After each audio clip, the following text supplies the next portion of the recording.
کہ 3 سال بعد دوبارہ اسی آدمی سے نکاح کر کے ساتھ رہ سکتے ہیں؟ اگر 3 طلاقیں دی تھیں تو پھر نہیں رہ سکتے، اگر 3 سے کم دی تھیں تو رہ سکتے ہیں۔ اچھا، وتر کی تیسری رکعت میں سورت پڑھنے کے بعد درود شریف پڑھ سکتے ہیں؟ وتر کی تیسری رکعت میں دعائے قنوت پڑھنا سنت مؤکدہ ہے۔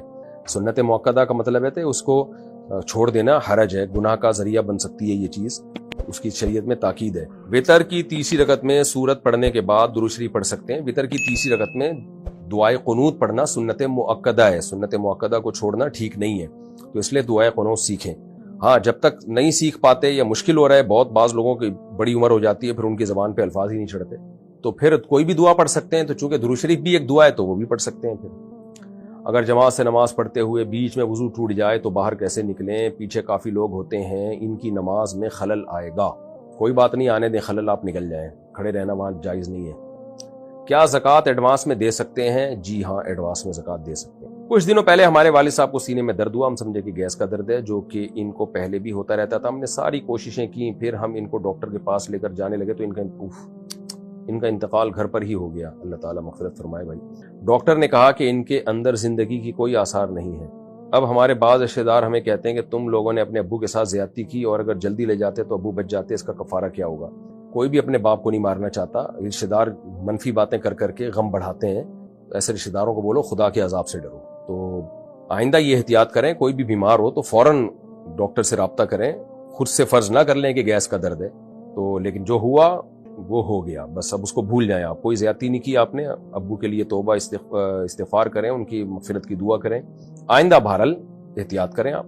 لیکن جو رشتہ دار اس طرح کی باتیں کر رہے ہیں وہ منفیت پھیلا رہے ہیں، لوگوں کا کام ہوتا ہے طنز کرنا، ایک تو باپ کے مرنے کا غم ہوتا ہے، اوپر سے یہ اس طرح کی باتیں لوگ شروع کر دیتے ہیں۔ ایک غیر مسلم لڑکا ہے جو دل سے اسلام کو مانتا ہے اور اللہ کو بھی مانتا ہے، لیکن اس نے جا کر باقاعدہ اسلام قبول نہیں کیا جان کے خوف سے۔ اگر اس نے کسی مسلمان لڑکی سے نکاح کر لیا تو کیا اس کا نکاح ہو جائے گا؟ نہیں ہوگا، اسلام قبول کرنا پڑے گا۔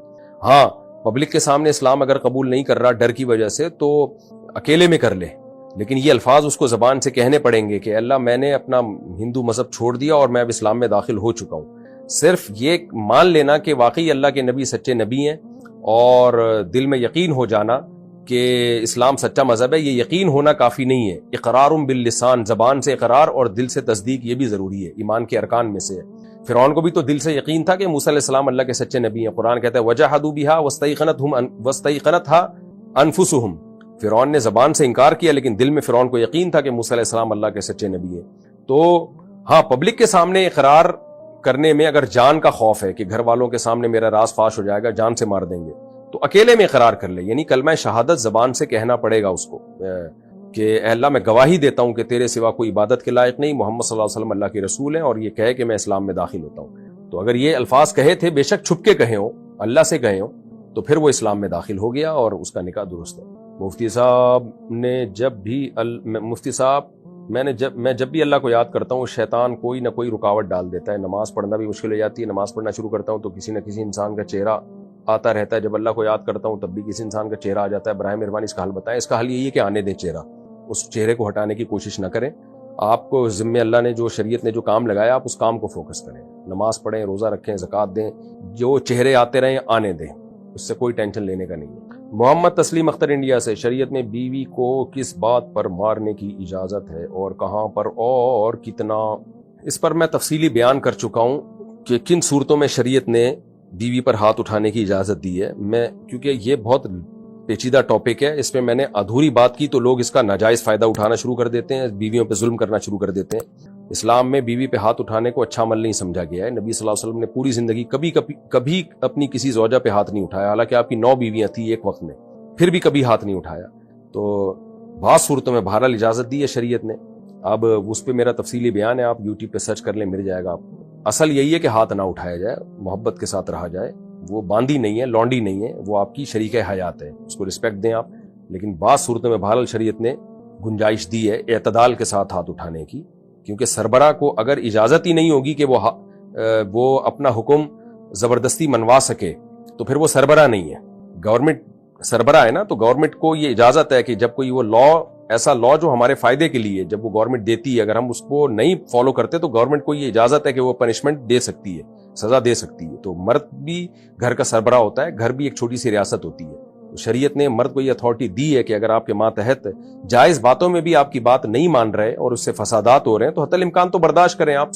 سب گھروں میں سب کچھ اونچ نیچ چلتی ہے، لیکن ایک وقت آتا ہے اس میں شریعت نے پھر اجازت دی ہے، مرد کو یہ اتھارٹی دی ہے، وہ اعتدال کے ساتھ ہاتھ اٹھا سکتا ہے. تو اس پر میرا تفصیلی بیان ہے، آپ وہ سن لیں. اور ایسے پرسنل نوعیت کے مسائل چینل پہ نہ پوچھا کریں، کیونکہ میں جب بتاؤں گا تو اس سے جو پہلے ہی سے ظالم جابر مرد ہیں نا، جو بد اخلاق ہیں، وہ جری ہو جاتے ہیں اپنی بے گناہ عورتوں پہ اور ظلم بڑھ جاتا ہے. کچھ مرد ویسے ہی جنگلی ہوتے ہیں، وہ گاؤں دیہاتوں میں بہت اس طرح بعض علاقوں میں ظلم ہوتا ہے، کوٹتے ہیں ڈنڈوں سے بلا وجہ ایک ذرا ذرا سی باتوں پہ، تو وہ اور جری ہو جاتے ہیں پھر ان چیزوں سے. تو ایسے موقع پہ اپنے حالات بیان کر کے کسی مفتی سے اپنے پرسنل حیات کہ بھئی میری بیوی کے یہ حالات ہیں، تو ایسی صورت میں کیا شریعت مجھے اجازت دیتی ہے کہ اس پہ میں سختی کر سکتا ہوں. تو پرسنل اپنے حالات کال کر کے یا کسی کو بتا کے، جو ماہر مفتی ہو اس کو بتا کے اس سے شرعی حکم پوچھنا چاہیے، کیونکہ ہر ایک کے حالات دوسرے سے مختلف ہوتے ہیں. ایک آدمی دبئی میں ہے، اس کی شادی کو 15-16 سال ہو گئے ہیں، اس کے 3 بچے بھی ہیں، 3-4 بچے بھی ہیں. اب ایک عورت نے جو ان کے رشتہ دار ہے یہ بتایا کہ اس آدمی نے اور اس کی بیوی نے ایک عورت کا دودھ پیا ہے. تو اب کیا کرنا ہوگا؟ کچھ بھی نہیں کرنا ہوگا، اس خاتون کی بات کا کوئی اعتبار نہیں ہے. شادی ہو گئی، 4 بچے ہو گئے، اب آ کے بتا رہی ہے، تو اس بات کا کوئی شریعت میں اعتبار نہیں ہے. اگر پہلے سے مشہور ہو کہ ان دونوں نے بچپن میں ایک عورت کا دودھ پیا ہے تو دونوں میں علیحدگی کرائی جائے گی. اور اگر بعد میں آ کے کسی نے بتایا تو شرعی گواہی کا ہونا ضروری ہے. باقاعدہ پراپر 2 مرد گواہی دیں جنہوں نے اپنی جو یعنی ثقہ ہو، یا عورتیں گواہی دیں، کوئی ایک عورت نہیں ہے تو ایک مرد اور 2 عورتیں گواہی دیں، یعنی گواہی کا نصاب مکمل ہونا چاہیے. تو ایسے ایک عورت کے کہنے سے اب نہیں ہو سکتا کچھ بھی. تو یہ اطمینان کے ساتھ میاں بیوی کے طور پہ زندگی گزاریں، اور اس خاتون سے کہیں کہ اب آپ جو ہے نا پھوٹ ڈالنے کی کوشش نہ کرو میاں بیوی کے رشتے میں. بالفرض اگر آپ کو علم ہے کہ پیا بھی ہے تو آپ سے اس بارے میں اب سوال نہیں ہوگا. شریعت نے ہمیں ایک عورت کی گواہی پہ فیصلہ کرنے کے حکام دیے نہیں ہیں، تو ہم شریعت کے مکلف ہیں. اگر آپ کو یقین بھی ہے نا کہ پیا ہے تو بس اللہ کی نظر میں یہ میاں بیوی ہی ہیں، بہن بھائی نہیں ہیں. قاری صاحب کا بچوں کو مارنا جائز ہے یا نہیں؟ جائز نہیں ہے، اس زمانے میں بالکل ناجائز ہے. ہاتھ لگانا بھی جائز نہیں ہے. اس پہ میں تفصیلی کلپ ریکارڈ کروا چکا ہوں، وہ میں نے کسی کے ذمہ لگا دیا کہ وہ چلا بھی دیں. اس زمانے میں بالکل اجازت نہیں ہے. جعفر اقبال ہنگو سے پیسے جمع کر کے کرکٹ ٹورنامنٹ کرنا کیسا ہے؟ جائز ہے، لیکن جوا جائز نہیں ہے. ہوتا یہ کہ پیسے جمع کر کے کھیلتے ہیں تو جو ٹیم جیت جاتی ہے سارے اس کو دے دیتے ہیں، تو یہ جوا ہے. ان برائیوں سے وہ لوگ محفوظ ہیں جن کا اللہ سے تعلق بہت مضبوط ہے. اور اللہ سے مضبوط تعلق کی علامت کیا ہے؟ الا المصلین، نماز کی بہت سخت پابندی. اسلام میں جتنا فوکس نماز کو کیا گیا ہے کسی حکم کو نہیں کیا گیا. اچھا، ہمارا مسئلہ کیا ہے کہ نماز عبادت مقصودہ میں سے ہے. دیکھیں شریعت میں 2 طرح کی عبادتیں ہیں. ایک عبادت تو وہ ہے جو خود مقصود نہیں ہوتی بلکہ اس سے مقصد کوئی دوسرا کام ہوتا ہے، جیسے وضو. یہ بذات خود مقصود نہیں ہے بلکہ وضو کا مقصد کیا ہے؟ نماز پڑھنا آپ کے لیے حلال ہو جائے، جائز ہو جائے. اب کوئی سارا دن بیٹھ کے وضو ہی کرتا رہے، نماز نہ پڑھے، تو اس کو ہم بے وقوف کہیں گے. احرام کا بنیادی مقصد کیا ہے؟ احرام خود کوئی عبادت نہیں ہے، لیکن عمرہ یا حج کرنے کے لیے آپ کو احرام کی حالت میں آنا ضروری ہے. اس احرام کی حالت میں آئے بغیر آپ نہ حج کر سکتے ہو اور نہ عمرہ کر سکتے ہیں آپ. اس لیے ان کو شرط کہا جاتا ہے. شرط کہتے ہیں کسی بھی چیز کا خارج وہ اس کے اندر نہ ہو. نماز کے ارکان کیا ہیں؟ قیام ہے، رکوع ہے، سجدہ ہے، تلاوت کرنا. وضو نماز کے ارکان میں سے نہیں ہے بلکہ نماز سے باہر کی چیز ہے. اس لیے ہم کہتے ہیں وضو نماز کی شرطوں میں سے ہے. پاک ہونا، صاف ہونا، جسم کا پاک ہونا، باوضو ہونا، یہ سب چیزیں نماز کی شرطوں میں سے ہیں. اور کچھ عبادتیں ایسی ہیں جو بذات خود مقصود ہیں، جیسے نماز ہے، حج ہے، روزہ ہے، زکوٰۃ ہے. اگر آپ نے نماز نہیں پڑھنی تو آپ پر وضو بھی لازم نہیں ہے. لوگ ہم سے مسئلہ پوچھتے ہیں غسل فرض ہو گیا، کیا رات کو فوراً غسل کرنا ضروری ہے؟ کیا غسل کیے بغیر ہم سو سکتے ہیں؟ تو اس کا جواب کیا ہے بھائی؟ غسل فرض ہے نماز پڑھنے کے لیے. تو اگر آپ نے رات کو عشاء کی نماز نہیں پڑھی ہے تو پھر تو فوراً غسل فرض ہے تاکہ آپ کے لیے عشاء کی نماز حلال ہو جائے. اور اگر آپ نے نماز پڑھ لی ہے تو فجر کی نماز میں ابھی 5 6 7 8 گھنٹے باقی ہیں تو فوری غسل کرنا فرض نہیں ہے، کیونکہ غسل عبادت مقصودہ میں سے نہیں ہے. غسل جو فرض غسل ہوتا ہے وہ کیا اس لیے جاتا ہے تاکہ آپ کے لیے فجر کی نماز پڑھنا حلال ہو جائے. تبھی جو پوستی لوگ ہیں فجر پڑھتے ہی نہیں ہیں، وہ 11 بجے اٹھ کے غسل کر رہے ہوتے ہیں. اور زیادہ پوستی پن پہ آپ آ جائیں تو کرتے ہی نہیں ہیں وہ. تبھی غیر مسلموں میں یہ غسل جنابت نہیں ہوتا. جو غیر مسلم لوگ ہیں ان میں غسل جنابت نہیں ہوتا کیونکہ انہوں نے نماز ہی نہیں پڑھنی ہوتی. ویسے ہی وہ صاف ستھرے ہونے کے لیے بات لے لیں تو ان کی مرضی ہے, نہیں لیں تو بھی کہتے ہیں کیا ہے بس چلو بس پورا مہینہ گزر جاتا ہے. تبھی اسلام میں حکم یہ ہے کہ جب کوئی غیر مسلم اسلام قبول کرے تو اس کو غسل کرایا جائے, کیونکہ ہو سکتا ہے اس پہ غسل فرض ہو اور اس نے نہ کیا ہو. تو غسل ہو گیا, وضو ہو گیا, ان کی فرضیت کیوں ہے؟ تاکہ آپ کے لیے عبادت جو نماز ہے وہ آپ ادائیگی کر سکیں. تو اب اس کو سمجھیں کہ عبادت مقصودہ بہر صورت کرنی ہی کرنی ہے. جہاد کس میں داخل ہے؟ عبادت مقصودہ میں ہے یا غیر مقصودہ میں؟ بولو نہ غیر مقصودہ میں. وہ بذات خود مقصود نہیں ہے. بذات خود مقصد کیا ہے؟ اللہ کا دین غالب ہو جائے, دشمن کا شر ٹوٹ جائے. تو اگر دشمن کا شر ویسے ہی ٹوٹ گیا, سلو ہو گئی اور دشمن نے ہتھیار ڈال دیے, تو شریعت بلا وجہ لڑائی کا حکم نہیں دیتی. بلکہ جہاد کے بارے میں جب ہم اصول فقہ کی کتابیں پڑھتے ہیں تو اس میں لکھا ہوا ہے کہ جہاد بذات خود, یعنی اول نظر میں دیکھا جائے, اول نظر میں, میرے اتنے سے بیان کو کلپ کاٹ کے نہ کوئی بنا دے, اتنی سی بات کو نہ چلا دیتے ہیں لوگ, پوری بات نہیں کر رہے ہوتے. پہلی نظر میں اگر دیکھا جائے تو فساد ہے, اس میں کوئی ایسا کام نہیں ہو رہا جو اللہ جس کو پسند کرتا ہو. مار کٹائی, قتل و غارت, معصوم لوگوں کی جانیں بھی جاتی ہیں. چاہے جب آپ جہاد کرتے ہو تو شریعت نے حکم دیا ہے کہ عورتوں بچوں کو قتل نہ کیا جائے, لیکن جب بھی بم گرے گا آپ نے نشانہ تو دشمن کے فوجیوں کو بنایا, لیکن بم کے دھوئیں اور چھرے کہیں نہ کہیں تو پہنچیں گے. بم تو یہ تھوڑی دیکھتا ہے کہ بھئی ادھر پھٹنا ہے, یہ ادھر ادھر دائیں بائیں اگر کوئی بے گناہ لوگ گزر رہے ہیں تو ان کی قریب سے گزر جانا ہے. غریبی میں 2-4 معصوم لوگ بھی مر جاتے ہیں اس سے, تو انسانیت قتل ہوتی ہے, اس میں لوگ معذور ہو جاتے ہیں, گھر اجڑ جاتے ہیں. تو اس لیے علماء جو اصول فقہ کی کتابیں جنہوں نے صدیوں پہلے لکھی ہیں وہ کہتے ہیں جہاد میں تو خون خرابہ ہے اور اللہ کو زمین میں فساد پسند نہیں ہے, کسی بھی درجے میں پسند نہیں ہے. لیکن یہی جہاد بہت بڑی عبادت ہے جب فساد ختم کرنے کے لیے ہو, جب فساد ختم کرنے کے لیے. کیوں؟ وجہ اس کی یہ کہ اگر یہ جہاد نہیں ہوگا تو خون خرابہ رکے گا تھوڑی, اس سے بڑا خون خرابہ ہوگا. ابھی قریب میں اس کی مثال ہے, انہوں نے فائرنگ شروع کر دی, پڑوسیوں نے میزائل داغنا شروع کر دیے. ہم اگر کہتے بھئی جہاد تو فساد ہے, ہم اگر بم برسائیں گے ماریں گے تو یہ نہ ہو جائے وہ نہ ہو جائے, تو بہتر یہی ہے کہ کچھ نہ کیا جائے. تو ادھر کچھ ہو نہ ہو, ہم اب تک اس دنیا کی مارکیٹ سے شارٹ ہو چکے ہو. لوگ کہتے کہ جی ایک مسجد تھی جہاں مفتی صاحب کا بیان ہوا کرتا تھا. آپ کہہ سکتے ہیں یوٹیوبر بتا رہے ہوتے, یوٹیوبر بھی جا چکے ہوتے. اتنا فساد ہوتا ہے جب. اس لیے جہاد عبادت غیر مقصودہ ہے, مقصودہ نہیں ہے, لیکن ہے بہت بڑی عبادت. جب فرض ہو جائے تو بہت ثواب ہے اس میں. تو یہی وجہ ہے کہ نبی صلی اللہ علیہ وسلم کو جہاں جہاد کیے بغیر غلبہ مل گیا وہاں آپ نے جہاد نہیں کیا. طائف والے آئے, انہوں نے کہا ہم لڑنا نہیں چاہتے, آپ سے سلو کرنا چاہتے ہیں اور ہم آپ کے مذہب کو بھی قبول کر رہے ہیں, اسلام کو بھی, لیکن چند چیزیں جو ہے اس پہ کمپرومائز کریں. تو جو اسلام کی بنیادی چیزیں تھیں اس پہ تو آپ نے کمپرومائز نہیں کیا. جیسے انہوں نے کہا ہم شراب ہمارے لیے حلال ہوگی, فرمایا نہیں یہ نہیں ہو سکتا, یہ تو اسلام کی بیسک چیزیں ہیں نا, یہ نہیں ہو سکتا. ایک قبیلے سے آپ کا معاہدہ ہوا, انہوں نے کہا کہ ہم جو جزیہ دیں گے لیکن اس کو جزیہ کا نام نہیں دیں گے. تو حضرت عمر نے فرمایا ہم اس کو جزیہ سمجھیں گے, تم اس کو کچھ بھی نام دے دو, نام میں کچھ بھی نہیں رکھا, آپ اس کو کوئی بھی نام دے دو. تو آج ہمارے دینداروں میں ایک مسئلہ یہ بھی ہے کہ وہ ایک چیز کو پکڑ کے بیٹھ جاتے ہیں, یہ نہیں دیکھتے کہ شریعت کا اس سے مقصد کیا تھا. 2 انتہائیں ہیں ہماری سوسائٹی میں. ایک انتہا تو ان اسکالرز کی ہے جنہوں نے دین کا بیڑا ہی غرق کر دیا. انہوں نے جو عبادت مقصودہ تھی اس میں بھی تحریف کر دی. انہوں نے کہا ایکچولی روزے کا حکم تو اصل میں اس لیے تھا کہ تمہارے اندر تقوی پیدا ہو. تو ایکچولی وہ صبح سے میں نے چائے نہیں پی, ایک دفعہ بن کے آئی چائے, دوبارہ میں نے بھیجی ہے اس لیے دیر ہو گئی, دوبارہ ڈانٹ کے بھیجی ہے. اس کو چائے بولتے ہیں, وہ میرے بچے نے بنائی چائے, میں نے اس کو چائے بولتے ہیں, اب بنا کے لائے چائے. یہ کٹ کر دینا, بیان سے کٹ کر دینا.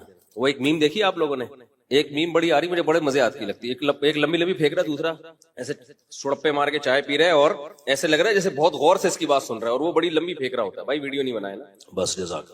تو ایک فریق نے تو کیا کیا, جو عبادت مقصودہ تھی نا اس کا بھی انکار کر دیا. ایک فرقہ ہے وہ نماز کا منکر ہے, وہ کہتے ہیں نماز ہے ہی نہیں اسلام میں. ایکچولی وہ تو اس لیے تھی, منکرین حدیث بھی بہت سے نماز کا انکار کر دیتے ہیں. کہتے ہیں نماز کا جو بنیادی مقصد تھا وہ تو گیدرنگ تھی اور بے حیائی سے تمہاری جان چھوٹ جائے. ان الصلاۃ تنہی عن الفحشاء والمنکر, نماز بے حیائی سے روکتی ہے اور یہ تو اب نماز روک ہی نہیں رہی ہے تو اب نماز پڑھنے کی ضرورت ہے ہی نہیں. تو یہ بالکل غلط دلیل ہے بھائی. نماز عبادت مقصودہ میں سے ہے, یہ خود مقصود ہے, یہ خود کیا ہے, مقصد ہے. آپ کو نماز بے حیائی سے روکے نہیں روکے, آپ نے پڑھنی ہی پڑھنی ہے. رمضان کا روزہ آپ نے ہر صورت میں رکھنا ہے, چاہے وہ رمضان کا روزہ آپ کے اندر تقوی پیدا کرے یا نہ کرے. روزے کی حکمت اللہ نے کیا بیان کی ہے, تقوی. لعلکم تتقون, تاکہ تمہارے اندر تقوی پیدا ہو. کیا ہو رہا ہے پیدا؟ کتنے لوگ ہیں رمضان میں بھی ٹھگ رہے ہوتے ہیں لوگوں کو, فلمیں دیکھ کے ٹائم پاس کر رہے ہوتے ہیں روزے میں, تو تقوی تو پیدا ہی نہیں ہو رہا. تو ان کو کیا کہا جائے گا, روزہ چھوڑ دیں وہ؟ نہ نہ نہ, بالکل نہیں. روزہ پھر بھی رکھنا پڑے گا. نماز کا بنیادی مقصد ہے اللہ سے تعلق کیا ہو جائے آپ کا, مضبوط. بہت سے لوگوں کا نہیں مضبوط ہو رہا ہوتا نماز سے تعلق, پھر بھی نماز چھوڑنے کی ان کو اجازت نہیں ہے, کیونکہ یہ عبادت مقصودہ میں سے خود مقصود ہے, اس کو کرنا ہے آپ نے ہر صورت میں. تو کچھ لوگوں نے کیا کیا, انہوں نے کہا کہ چونکہ نماز سے مقصد حاصل نہیں ہو رہا لہذا نماز پڑھنے کا کیا فائدہ. ایسے لوگ یہ تانے دیتے ہیں کہ تمہیں ایسی نماز کا کیا فائدہ جو تمہیں جھوٹ سے نہ بچا سکے, چھوڑو اس سے تو وہ انگریز ہی اچھے ہیں جو نماز نہیں پڑھتے, سچ تو بولتے ہیں نا کم از کم. ایسی نماز سے کیا فائدہ جو تمہیں کرپشن سے نہیں روک سکتی, اس سے بہتر تو وہ ایماندار آدمی ہے جو نماز نہیں پڑھتا لیکن بے ایمانی نہیں کرتا. نہ, یہ جملہ زبان سے مت نکالا کرو. بے ایمانی کرنا الگ جرم ہے, نماز چھوڑنا الگ جرم ہے.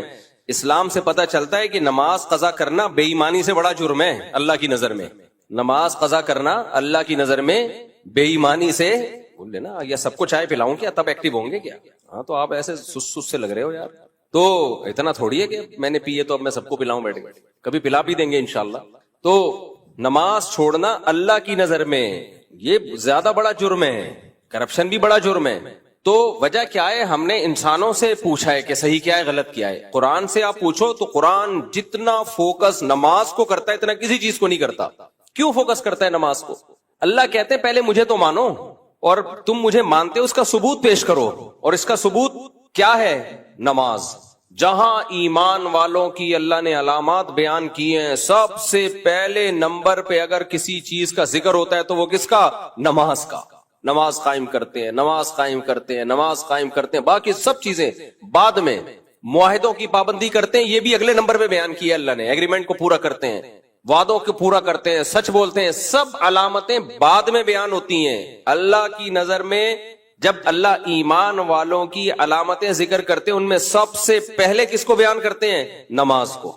یہاں ایک اشکال ہوگا, بھائی یہ کیا بات ہے, اللہ تعالیٰ نماز کو زیادہ فوکس کر رہے ہیں, بھلے لوگوں کو ٹوپیاں کراتے رہو, جھوٹ بولتے رہو. یہ وجہ نہیں ہے کہ اللہ کو جھوٹ سے نفرت نہیں ہے. قرآن میں آتا ہے لعنت اللہ علی الکاذبین, جھوٹ بولنے والوں پر اللہ کی لعنت. اصل میں اللہ نے نماز کو سب سے زیادہ فوکس اس لیے کیا ہے کہ ہم کسی چیز میں اچھائی اور برائی کا جو کرائیٹیریا اور معیار ہے نا ہمارا, وہ ڈیفرنٹ ہے, اور اللہ کا معیار ہم سے بولو ڈیفرنٹ. جیسے کوئی بھی شخص بات کر رہا ہوں نا, ہم کہتے ہیں یار اس میں میرا جو کیا ہے وہ اوپینین ہے نا وہ تھوڑا سا ڈیفرنٹ ہے, میں ذرا ڈیفرنٹ اینگل سے دیکھتا ہوں, میں تھوڑا مختلف زاویے سے چیزوں کو دیکھتا ہوں. مجھے آج پتا چلا کامران مسیح تو پائلٹ ہی نہیں ہے, اگرچہ بیان سے ہٹ کے ایک بات ہے. آج پتا چلا کامران مسیح تو, میں تو جانے والا تھا اس کے گھر. آپ کو حیرانگی ہو رہی ہے, وہ تو نیویگیٹر ہے ایئر فورس میں, اچھی بات ہے, یعنی چلو ایئر فورس میں کوئی نہ کوئی اس کی خدمات ہیں, لیکن وہ تو پائلٹ ہی نہیں ہے. اچھا مجھے یہ اس لیے پائلٹ ہی نہیں ہے بھائی, وہ نہ جہاز کا پائلٹ ہی نہیں ہے. اچھا آدمی ہے, ہمیں اس سے وہ نہیں, چلو ایئر فورس میں ہونا بھی ہمارے لیے فخر کی بات ہے, ایئر فورس میں ہے بس اتنا بھی کافی ہے. مقصد کسی کو حوصلہ شکنی کسی کی کرنا نہیں. مجھے یہ اشکال اس لیے ہوا, میں نے کہا یار ایک ہی پائلٹ تھا, باقی ہم تو سنے 40 جہاز اڑے تھے. یہ جو فائٹ ہوئی ہے نا اس کو ڈاگ فائٹ کہا جاتا ہے نا. دیکھو کتا کیسے لڑتا ہے, وہ مہمان اپنے جو گھر یار یہ ٹاپک چینج ہو جائے گا, اس کو نماز کے بعد سوال جواب کے سیشن میں اس کو نمٹائیں گے ہم اس مسئلے کو, ورنہ یہ سارا بیان میرا جنگ پہ چلا جائے گا. تو لیکن بعد آج مجھے پتا چلا کہ نہیں میں نے جو رپورٹیں طلب کی ہیں وہ بالکل, میں یوٹیوب کی رپورٹ نہیں پیش کر رہا, میرے پاس بھی 2 رپورٹیں ہیں, بیویاں 4 ہیں لیکن رپورٹیں 2 ہیں. تو اچھا خیر یہ تو پھر ٹاپک چلتا رہے گا زندگی بھر. ابھی تو میں یہ عرض کر رہا تھا کہ ہم جب دیکھتے ہیں